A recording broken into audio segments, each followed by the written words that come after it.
NFL preseason week 2, stock up, the finger method. He's counting now. You see, I'm not ashamed to admit that I go with the finger method myself. I heard that. It's a 34-yard field goal. I heard that too, and it's only the second best announcer call this week. I'll reveal number 1 in this episode. I'm happy, though, that the NFL has finally lifted its policy on no finger blasting references during the game. Welcome back to That's Good Sports. I'm your idiot football host, Brandon Perna, and I am here today to help break down week 2 of the NFL preseason. I appreciate everyone who watched last week, and I promise today's episode will be slightly worse as we navigate whose stock rose and whose stock forced Wall Street day traders to sell their third vacation homes in a panic. Whew, that's good sports.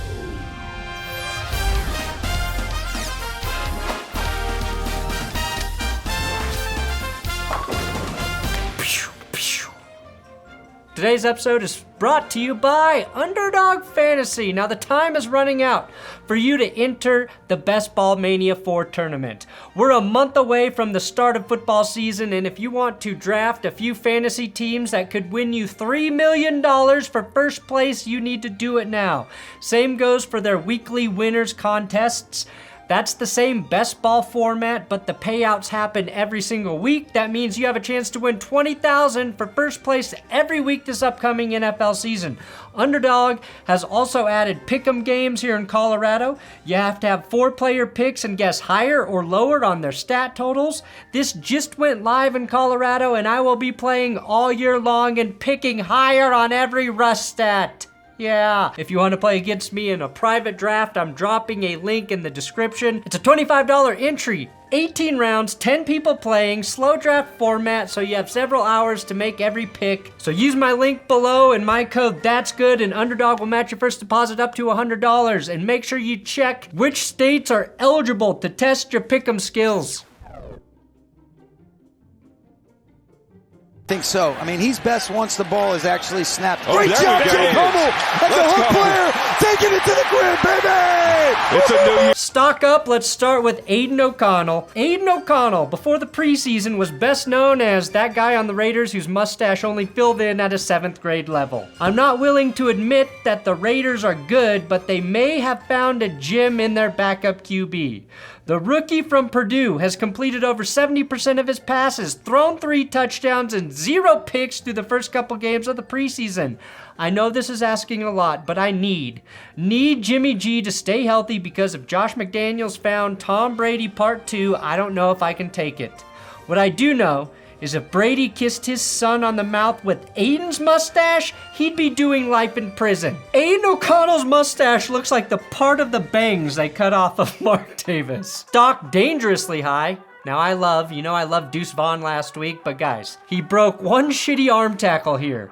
Let's dial it back just a bit to reality. As much as Cowboys fans want Deuce to become the next coming of Emmitt Smith and Barry Sanders combined, we have to remember this is the preseason, and the only player we're allowed to get excited about is the Broncos' Jaleel McLaughlin. Again, nobody's rooting for Deuce harder than me. Not even his dad, who is a scout for the Cowboys and a big reason he's there. But Twitter was buzzing with this one highlight from Deuce, and that's a nice touchdown run. It is, but that hole was big enough to fit Antonio Brown's ego through. I want to see Deuce bust out of spaces where there is no hole. He only produced 14 yards on 5 attempts in this game. The real story is Rico Dowdle. He's moved into the RB2 position behind Tony Pollard, a spot that I think will be incredibly important for the Cowboys this year. Stock up. Rookie linebacker for the Lions, Jack Campbell, the illegitimate son and first-round pick of Lions head coach Dan Campbell, who was all over the field for the Lions in week 2. I kind of wish John Gruden was around, because Jack Campbell would be the ultimate Gruden grinder. You remember the Gruden grinder, right? The dating app for John Gruden fans? Now, this is the second solid week for Campbell, who has thrived playing against the run. He's just always around the ball. Very simply, he could prove to be a huge improvement for Detroit's run defense, which was bottom 5 last year. People forget they were that bad against the run. Well, because they were even worse at defending the pass. And shout out to undrafted Lions corner Stephen Gilmore. I'm gonna confuse him with Stephon Gilmore. But he had a really nice pass breakup in this game, has been playing well in training camp, and had a pick. Could be a hidden gem to help bolster a Lions secondary that they spent a lot of money to try and revamp this offseason. Stock up Jaguars receivers. Now that's a bold thing to say, considering I think Jacksonville's ball catchers may be overhyped right now. I expect good things with the addition of Calvin Ridley, but that feels a little premature.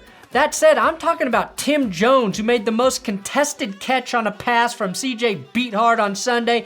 That makes me think the Jags' depth is also really nice. Stock down, Tank Bigsby. Not because of his play, 13 carries, 70 yards, that's great, but I had to learn his first name is Cartavius and not Tank. I haven't been that sad since my grandma died, and her final words were, "You are a disappointment to our family, Brandon." Stock down Travis Etienne's fantasy production because I think Tank, fake name Bigsby, is earning carries. And I can't tell if Tank or Deuce is a better name for a running back, but Tank is averaging 5.5 per carry this preseason, and he has 6 inches on Deuce, which will be really embarrassing if Tank ever wears heels around him.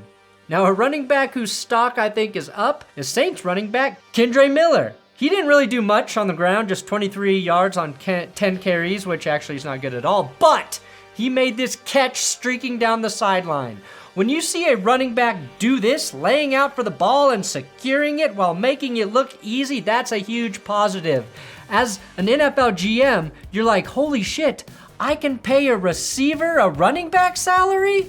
Super Bowl, here we come. I just found a cheat. Stock down, the Broncos' last play defense. Denver has lost their first 2 games at the buzzer, which I'm not sure how many of you realize because unlike the regular season, the fourth quarter in the preseason is when you stop watching.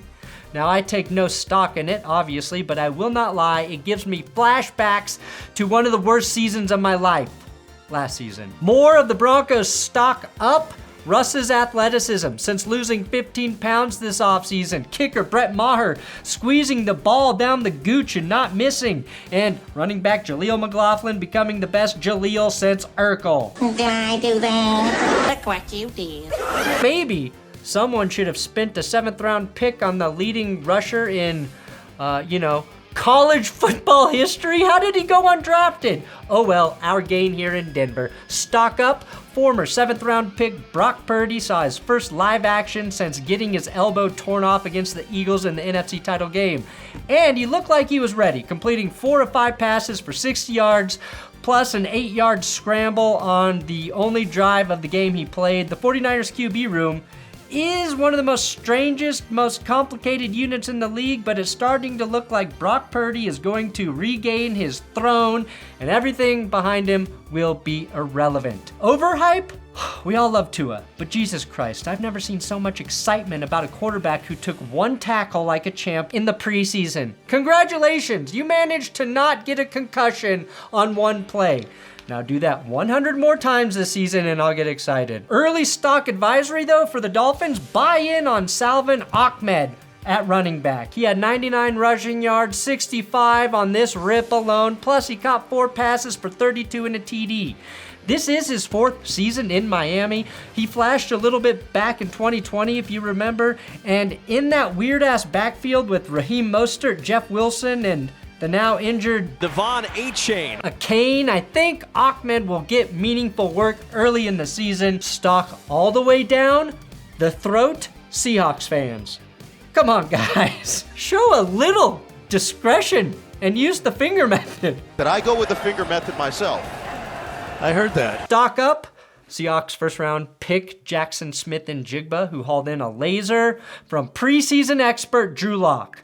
One of the rookies, 3 receptions for 58 yards against the Cowboys. It's starting to look like the Seahawks are going to have one of the best 3-headed monsters at wide receiver between Smith and Jigba, Tyler Lockett, and of course, Jake Bobo, who had another great game. Jake Bobo. Brandon Cooks is a real-life pilot, and he took Cowboy teammates Micah Parsons and Stephon Gilmore for a ride over Lumen Field in Seattle before their game against the Seahawks. I do like the fact, though, that I can finally say the Cowboys have a high-flying offense. just lost 19 subscribers. Stock down, 11-year vet Matt Barkley, who threw 3 interceptions for the Bills, dipping into Nathan Peterman territory. Now this comes just a week after he threw more touchdowns than incompletions against the Colts, because what you really want to see from your veteran backup is wild inconsistency. His performance, plus not much from the first team offense, has Bills fans in full-on panic mode. Probably doesn't help that Stephen A. Smith said Stephon Diggs really wants out of Buffalo this morning. Brother wants out, by the way. I'm just telling you what I know. I got my own sources. Brother wants out. He don't want to be in Buffalo anymore. He don't want to. I'm telling you right now. I have my sources. Stephon Diggs got to be there, but he would prefer to be gone because he's lost a level of belief in the Buffalo Bill. That's right. I trust Stephen A. Smith's source the same way I trust my 3-year-old daughter to drive me home when I'm drunk. I think this is a good thing, though, for Buffalo fans. The expectations were too high for Buffalo last year.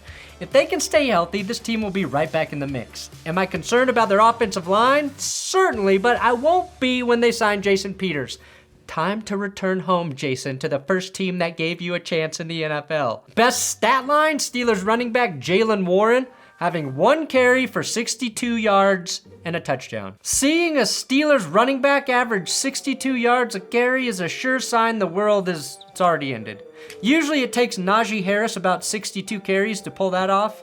All kidding aside, in terms of preseason play, the Steelers are a stock way up team.